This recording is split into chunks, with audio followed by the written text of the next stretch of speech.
Alrighty, folks, this review's been a long time in the making. Kreator, Krushers of the world. Now, let me remember to show the CD off like I failed to do in my Megadeth review. I like the back of this better than the front.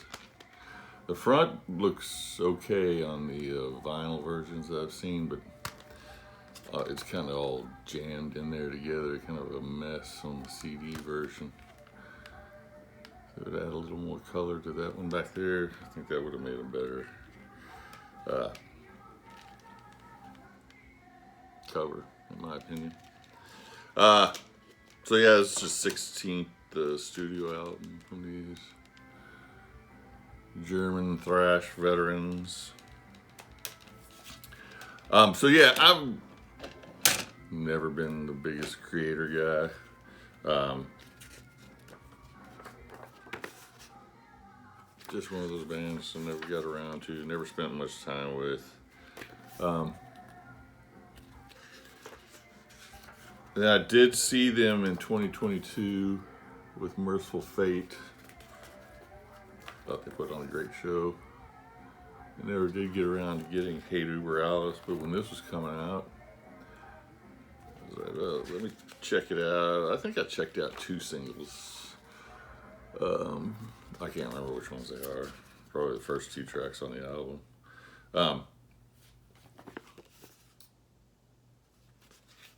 And I was still, after the second single, I was planning on getting the album, but I never pulled the trigger. And then all of a sudden the album was out. And so then I go to order it, and I order it from Amazon, because usually I can get a new CD like that from Amazon in like 2 days. They must have sold a bunch of them, because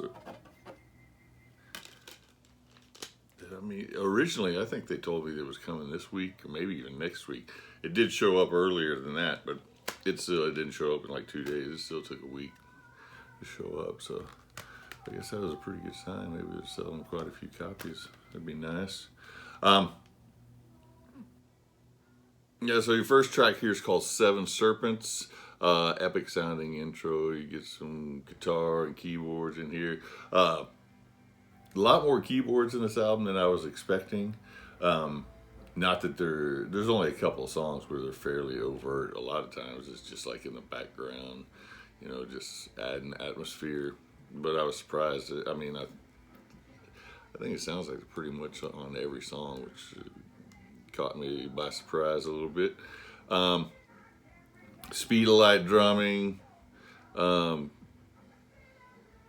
tearing up that double bass throughout this whole album, of course, as you'd expect.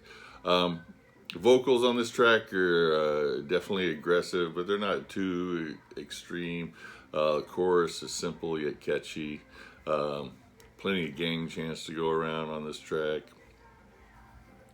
Satanic Anarchy is your next track. This is probably my favorite one on the album.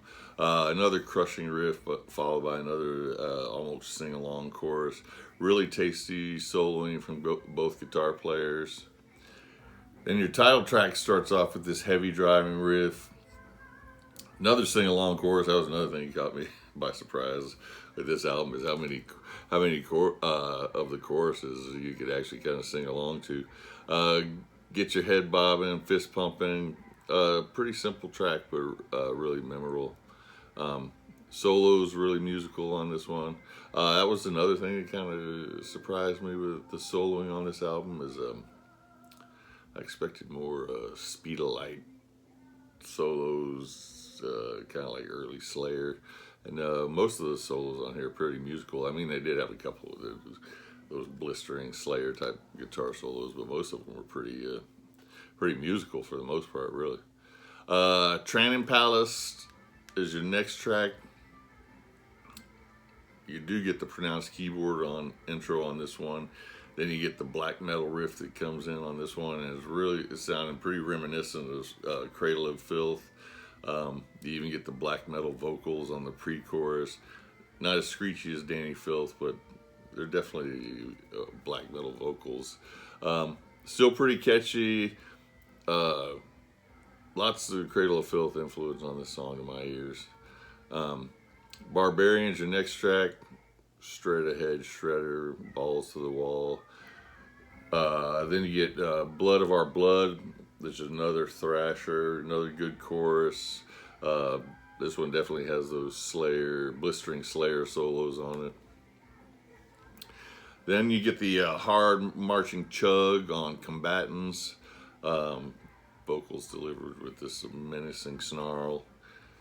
Psychotic Imperator is your next track. Drummer's trying to break the speed of light on this one. I mean, speed of sound, I should say. Sounds like he's going 300 beats per minute back there. You get this Damien Omen-esque breakdown towards the middle of the track with some keyboards and choral vocals. Good guitar work on this track. And you get another face melter in the track Death Scream. I did start finding myself drifting off a little bit at this point in the album. All the thrashers just back to back to back. They started sounding a little samey to my ears. Then Loyal to the Grave is your last track. Keyboard, choral vocalizations for your intro. Sounds very grandiose. Then it kind of plows right into this headbanging riff. Very power metal-y song.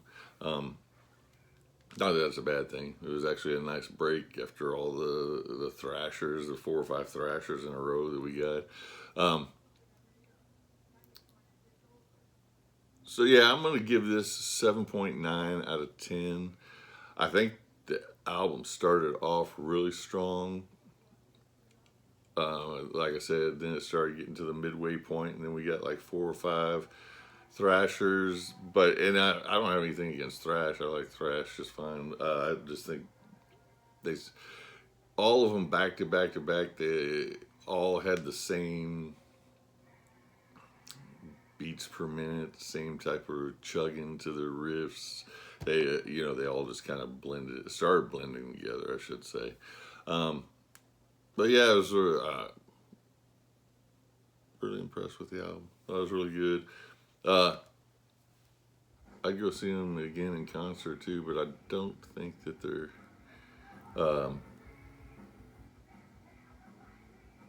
I wish they were on the I think it's Testament, Overkill, and Destruction. That would be a great bill for them to be on. I forget who they're with. I know they're with Exodus in Europe, but I don't think they're with Exodus in the U.S., but I could be wrong. I'll have to look into that more. So yeah, Kreator, Krushers of the World. I don't even know if I bothered saying the album title. 7.9 out of 10. You guys have a good one.